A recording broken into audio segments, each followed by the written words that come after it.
how much we will have paid for the project management services. If they had opened it up and allowed for a competitive process, it may even have been as low as $2 or $1 million. Who knows?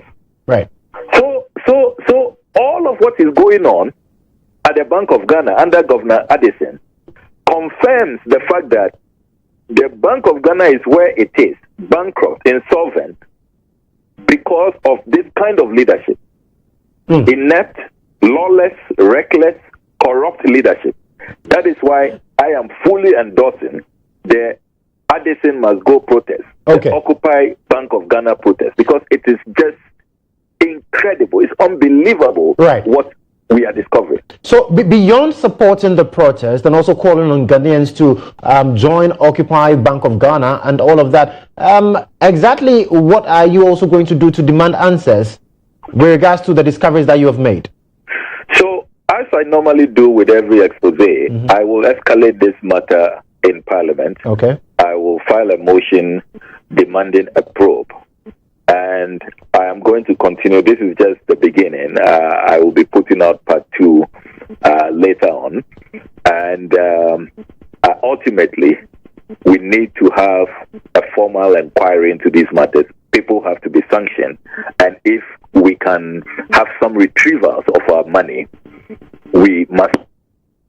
Very well. Thank you. Honorable, grateful for your time this morning on the matter. And still sticking with this, the minority in Parliament, we know, have written to the governor of the Bank of Ghana, demanding further and better particulars on the true cost of the new Bank of Ghana headquarters building situated at Ridge. Now, a letter written by Boku Central MP, which is on your screens now, Mahama Ayariga, on behalf of the Minority Chief Whip Kwame Gavin Sagboja, is demanding the processes involved in procurement, financing agreement, cost of land, among others.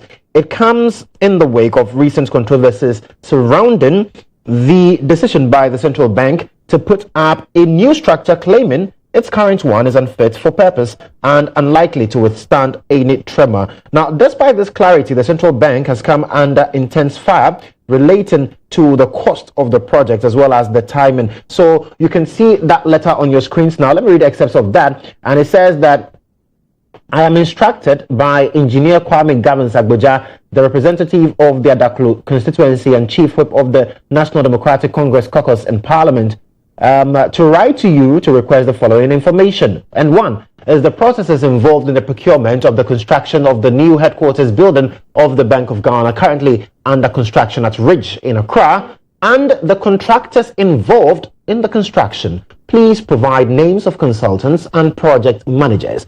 Two, the financing arrangement of the construction of the new headquarters building of the Bank of Ghana at Ridge in Accra and currently under construction. Three, the cost, scope of works, bill of quantities, and contract start and completion dates of the new headquarters building of the Bank of Ghana, currently under construction at Ridge in Accra. And four, how the land on which the new headquarters building of the Bank of Ghana, currently under construction at Ridge in Accra, was procured, and at what price or under what arrangement, and from who. And that's the statement, the letter we have intercepted, written by the Boku Central MP under the instructions of the Member of Parliament for Adaklu and also Minority Chief Whip Kwame Gavin Sagboja to the Bank of Ghana, and it's specifically addressed to the Governor of the Bank of Ghana.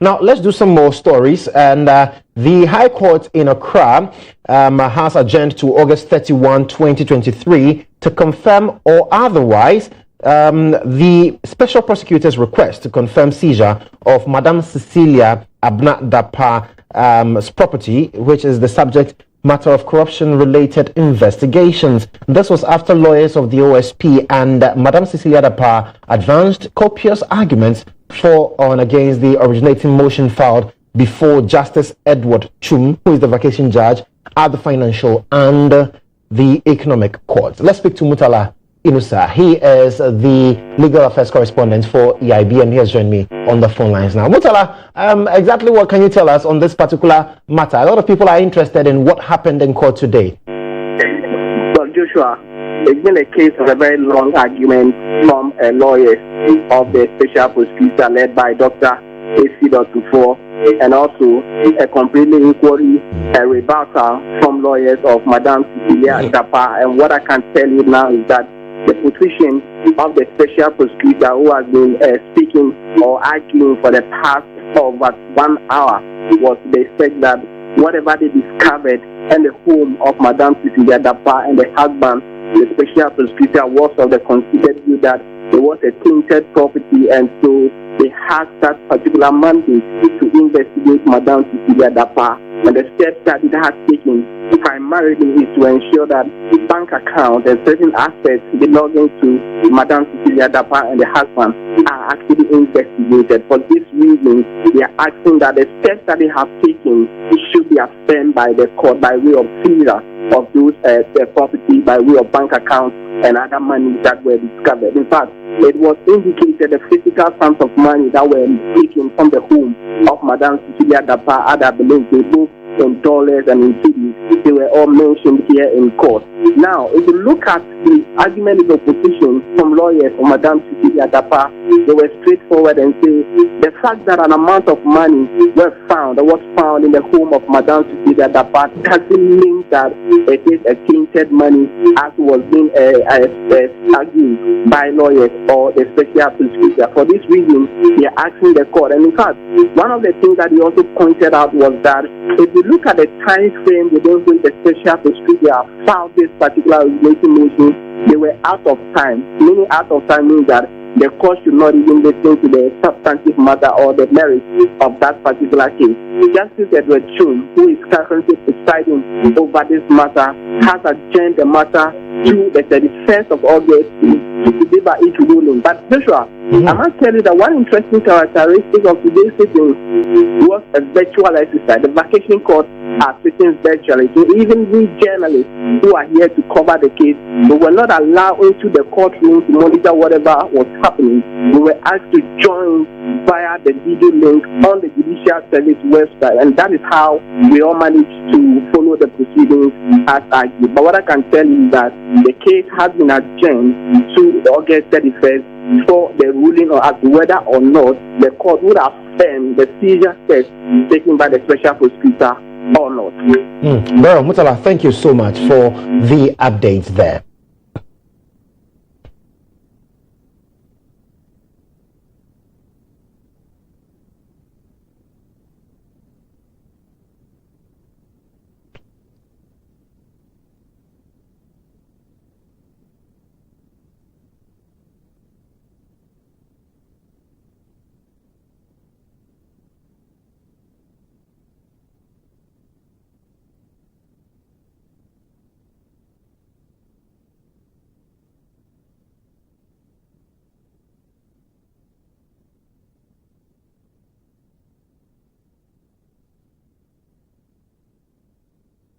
You're still watching Newsroom here on GHOne television. Let's do more stories now in 5 parts of German South and Wenchi municipalities in the Bono region, which have been used as dumping sites, have been earmarked for cleaning. The sites, which cover a total of over 4 plots of land, has been linked to prevalence of cholera in the areas. GHOne Ghana, in collaboration with the Ministry of Sanitation, has embarked on an exercise to evacuate these sites, which have existed for over 6 decades.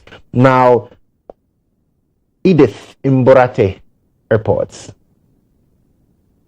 In Ghana, over 12,000 tons of solid waste is generated daily. However, only 10% is collected and disposed of. A major challenge in the management of solid waste in Ghana is the collection and disposal process, which is labour-intensive and often not effective, leading to the creation of unsightly rubbish dumps. It is in line with this that GHOne Ghana, the German South Municipal Assembly and the Wenchi Municipal Assembly have joined forces to clear all dump sites in the centre of the municipalities as they pose a health threat to residents. Residents of Drobo, who spoke to GHOne News, say that the closeness of a dumping site near their houses could have them contract cholera on a regular basis. We are praying that after this, the MC will come to our aid with the collaboration with the government so that they can come and also evacuate the Sukura and Ahembokwano Ebola. As I said, this Ebola is as old as Adam. 60 years, when we were children, we played on this refuge dam. But today, thanks to the effort that we have made, the Ebola finally is being evacuated. Makata bako yewu pampani okuye zota yenyanaje ndondom bewie papa na membra mabana wangure treni so bakona ayema Roberts ayema ndinia waye abane ne ngrofo waye die nhyiangwan ye ma. Nana Asare Kontimaku, Eduana Hine of Japekrum, explains that the dumping site has been there for years, posing a great danger to residents.